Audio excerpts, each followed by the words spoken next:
అందరికీ నమస్కారం. ఈ నెల 17వ తేదీ అంటే రేపు మంగళవారం రోజు బాలినేని శ్రీనివాసరెడ్డి గారు భారీ స్వీట్ డిన్నర్ ఇవ్వనున్నట్లు సమాచారం తెలుస్తా ఉంది.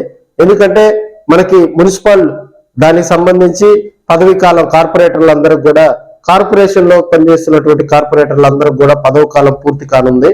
రేపుడుతో వారికి పదవి కాలం పూర్తి కానున్న నేపథ్యంలో బాలినేని శ్రీనివాసరెడ్డి వర్గంగా చెప్పుకునేటువంటి జనసేన కార్పొరేటర్లు దాదాపుగా 21 మంది ఉన్నారు.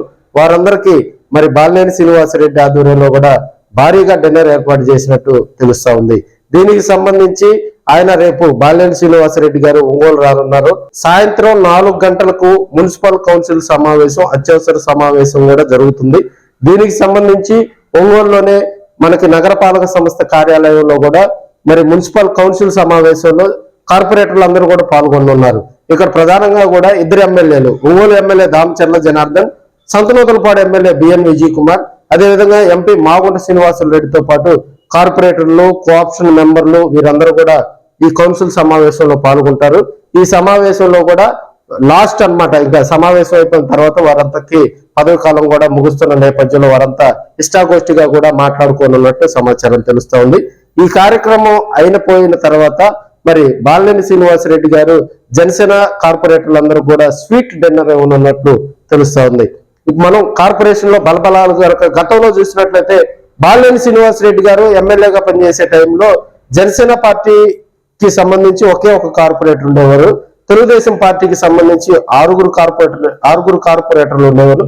మిగతా వాళ్ళంతా కూడా వైసీపీకి సంబంధించినటువంటి కార్పొరేటర్లు. సో బాలినేని శ్రీనివాసరెడ్డి గారు 2024లో ఓటమి చవిచూడటం, జనసేన పార్టీలోకి వెళ్ళటం, వైసీపీ అధికారం కోల్పోయిన తర్వాత కార్పొరేటర్లందరూ కూడా మరి తెలుగుదేశం పార్టీ వైపు చూడటం జరిగింది.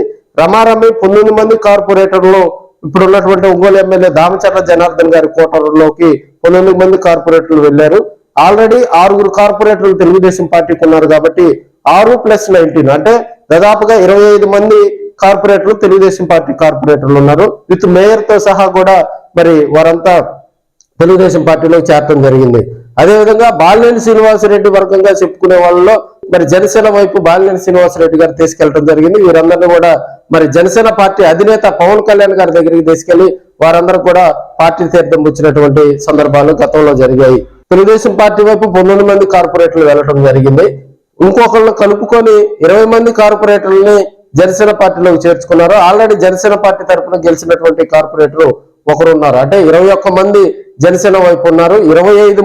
25 మంది వచ్చేసి మనకి తెలుగుదేశం వైపు ఉన్నారు. 4 మనకి వైసీపీ వైపు కూడా కార్పొరేటర్లు ఉన్నారు.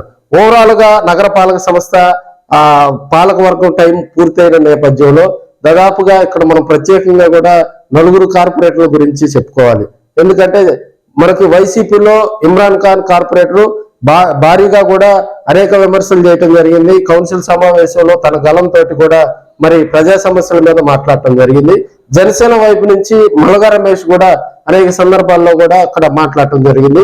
తెలుగుదేశం పార్టీ నుంచి సీనియర్ కార్పొరేటర్లు ఉన్నప్పటికీ కూడా మరి కిట్టు, అంబూరు సీను అంటే వీరిరువురు కూడా కార్పొరేటర్లు మరి వేలదే హవా అని కూడా మనం తెలియజేసుకోవచ్చు. కార్పొరేషన్ లో ఓవరాల్ గా చూసినట్లయితే ఈ 4 కార్పొరేటర్లు మరి కౌన్సిల్ సమావేశంలో ఒక అంశాన్ని పదే మాట్లాడటం కానీ ఏదన్నా ఒక కౌన్సిల్ సమావేశంలో జరిగేటువంటి కొన్ని కార్యక్రమాల్లో కూడా మరి యాక్టివ్ గా పాల్గొన్నటువంటి పరిస్థితులు నగరపాలక సంస్థలో చూసాం.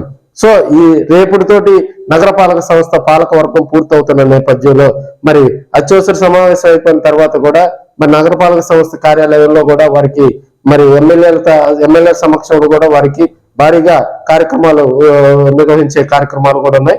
అదేవిధంగా బాలినేని ఆధ్వర్యంలో మరి స్వీట్ డిన్నర్ కూడా వారందరికీ మరి కౌన్సిల్ సమావేశం అయిపోయిన తర్వాత బాలినేని నివాసంలో కూడా స్వీట్ డిన్నర్ ఉన్నట్లు సమాచారం తెలుస్తోంది. దీనికి సంబంధించి ఫైనల్ గా కూడా రేపు బాలినేని కార్యాలయం నుంచి ఒక ప్రకటన కూడా వెలువడనున్నట్లు మనకు తెలుస్తా ఉంది.